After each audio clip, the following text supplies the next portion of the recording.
Greetings, YouTube. Apparently, there is a theme. So today I'm going to talk about a little more about the Overkill Game of World 3rd Edition campaign that I ran that started in the 1980s and ended in the 1990s. It ran for 3.5 years. Today I'm going to discuss some of the adventuring and mercenary groups that were in the campaign. I've got a list here I'm going to make a reference to. Now the first one we have here was the group itself, Overkill. I've got these broken down into mercenary and adventuring groups, and each also had additional information, like it said, whether they were mixed races and any thumbnail sketches. Now, some of these groups that I'm going to be talking about came out of the campaign organically. I needed there to be a group for them to be involved with, and some of them I just created and threw out there as potential plot seeds. For example, a group that had flying theme. The group needed someone to talk to about flying stuff. There you go.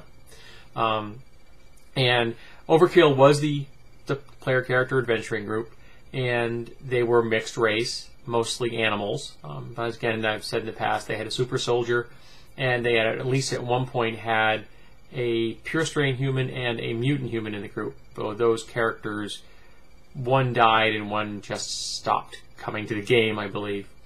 Then we have the Marauders, an adventuring group, mixed races, which had been disbanded at the beginning of the campaign for criminal actions.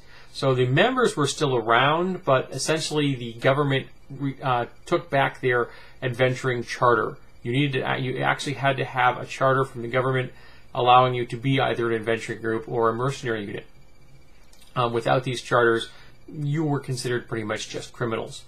Then we have the Company of the Wolf, which was a mercenary unit made of all canines. Pretty much self-explanatory on that one. Then we had the Four, which was a mercenary group, mixed races, and I based that off of the Fantastic Four. They didn't necessarily have elemental themed, but I just liked the whole concept of a four-person team with some kind of interrelationship to each other beyond the fact that they were a mercenary group. Then we had Wardens Incorporated. Now, the Wardens were a short race of furry humanoids. And in a lot of ways, I kind of played them like Ferengi. This is before they were Ferengi, I think. And they were very business-oriented. And so even though that they were an adventuring group, they were also all about finding the best way to make a buck. So if you had a deal, that was a great way to get the Wardens Incorporated interest, and they would stop what they were doing, and they would listen. Knights of Myth Draenor, an adventuring group, and yes, that is based off of the fantasy feudal order from the Forgotten Realms. I am a big fan of Forgotten Realms. I always loved the name Myth Draenor. I think it has a nice flow. So these guys thought of themselves as, Knights of the Round Table kind of thing. And they tended to wear that kind of garb, even though a lot of the stuff they were wearing was high-tech versions of armor and swords and things like that. And we had Maine's Band, adventuring, mixed race, heavy emphasis on mammalian members. So most of the members in this group were mammals. Then we had Basilisk Brigade, which was a mercenary unit, mixed races. I think I just used them as a name. I don't think we ever actually had any interaction with the Basilisk Brigade. I hadn't really figured out what they were going to be. I never needed them, so they were just a name on a list. Then we have the Nine, which was a humans only, and I mean mutant human, humans only, and they all wore masks to hide their identity. Basically, because there were so few mutant humans, they were really trying to keep themselves from being bad press for the mutant human community. So they were trying to hide who they were. They also didn't really take members that had really obvious mutations that would make it easy to identify them. Then we have the Amber Flame, which was an adventuring group, mixed races, and everyone in the unit, in the party, had to have some kind of flame-based mutation of some variety, or resistance to flame, something like that. It was required to be a member. Then we had the Savage Seven, which was an adventuring group, and they had a lot of numerous legal problems, and I based them off of the Seven Samurai, or the Magnificent Seven. So basically, these guys had pasts they brought them that kind of with them to the group, and it occasionally came back to haunt them. Then we have Sword of the Free Range, which was a mixed-race mercenary group, which was, you know, swords for hire or weapons for hire, but they had a really high moral standards. They wouldn't take just any job, so they were unusual in that regard. We have the Hellraisers, which was adventuring group, mixed race, completely outlawed in the Free Range.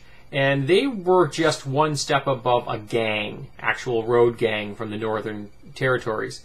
They had been at one time, they had behaved well enough to be allowed into the Free Range. That eventually ended, and they got their buns kicked out of the country. We did have some run-ins occasionally with the Hellraisers within the storylines. Bane of the Red Death. Now, the Red Death is a terrorist organization in the campaign, and the Bane of the Red Death was an anti-terrorist group, mercenary, mixed races, privately funded, and I don't believe they ever found out who the private funder was. So it very much was a personal army of someone who wanted the Red Death wiped out. So kind of like their own personal Mossad unit. William's Archers, yes, based on William Tell, which is mercenary, mixed races, and they use bows exclusively, no firearms. They kind of specialized in stealth operations that get in, get out, and the only thing you'll leave behind is the arrows or the bolts. Aerial Rangers, I mentioned this earlier, which was a part-time adventuring group. All members have some kind of flying ability, and they were part-time because it was, you know, part club, part pastime, part hobbyists, but occasionally they would get together and go out and try to save the world or at least make a buck, and occasionally pick up a contract when they could. It was mostly dilettantes, people who didn't really need to adventure to, you know, make ends meet. They did it because they enjoyed it. Then we had the Blue Bullets, which was a mercenary, mixed races, which is a 6-man special ops team. All veterans of different militaries around the world, and they all had uniform forms of armor, insignias. They really were professionals, but they were also fairly amoral. You give them a contract, and they would take that contract to its end, and then they'd walk away. There was no real emotional connection for them. And then we have here's Kill Ratio, which was an adventuring group, mixed races, which was based off of the Overkill player character group. Now, essentially, these had been fans of Overkill. These are people that thought they were cool and decided, hey, you know, I want to become an adventurer because these guys do it and they're popular and they're making money and they're having adventures and fame and fortune, that kind of thing. So Kill Ratio grew out of that, and their leader was this really hot, stuck-up, just kid. He was like a teenager. He was like 18 or 19 years old, who thought he knew it all, and he was phenomenally good at a lot of the things he did. He was decent in combat, and he was excellent on a surfboard. And surfing was a very big sport in New Tau. And so he'd made a name for himself, and then kind of parlayed that into getting people that were his friends and fans to become Kill Ratio.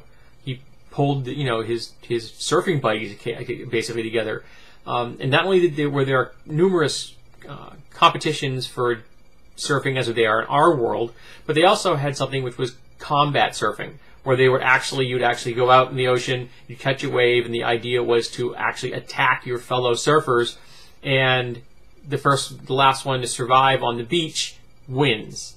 And killing people was allowed. It was full contact combat. And we actually role-played out at least one of those contests once, and that was quite a bit of fun. The party actually rode out a wave that had been part of a tsunami.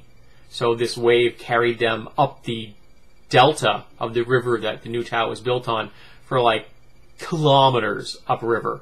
And all the way they're battling it out on surfboards with hand weapons or mutations. No ranged weapons were allowed, though thrown weapons were permissible. And the winner, I believe, had been Niven 7, my friend Greg's character. But it was a whole lot of fun. And the kill ratio made numerous appearances during the campaign. So that is today's video on the Overkill.